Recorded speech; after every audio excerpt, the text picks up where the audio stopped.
Hello everyone, তোমরা সবাই কেমন আছো? আমি তো খুব ভালো আছি। তো চলো আজকের দিনটা আমি কিভাবে কাটালাম তো সেটাই তোমাদের সাথে শেয়ার করছি। ঘুম থেকে উঠে এদিকে স্টেশনে চলে এসেছি আর এদিকে এখনো ট্রেনও আসছে না। হাই, ঝালমুড়ি খাচ্ছি।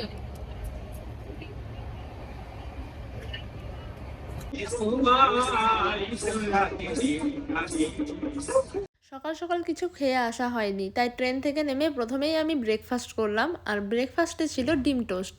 ফাইনালি ডেস্টিনেশনে পৌঁছে গেছি আর আমার উপর হবে আজকে মেকআপ, তো সেই জন্যই দিদির সাথে আমার আসা এখানে।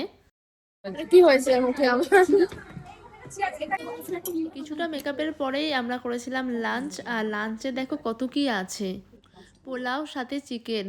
তারপর আবার আমার ওপর কলকা শুরু করে আর দিদি খুব ভালো কলকা করে। আর আমার ওপর কীরকম কলকা করেছিল চলো তোমাদেরকে দেখাই। আমার মেকআপ ডান আর এখন যাব বাড়ি, কিন্তু বাড়ি আমার যাওয়া হয়নি। হঠাৎ করে আমরা প্ল্যান করি ধুরন্ধর 2 দেখতে যাব। তো বাড়ি থেকে সোজা গীতাঞ্জলি চলে এসেছি আর এখানে হাউসফুল চলছে, খুবই ভিড়।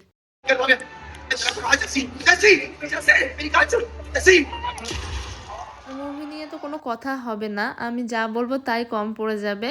তো যারা দেখোনি তারা একবার দেখে এসো, আর কে কে দেখেছো আমাকে জানাতে ভুলো না।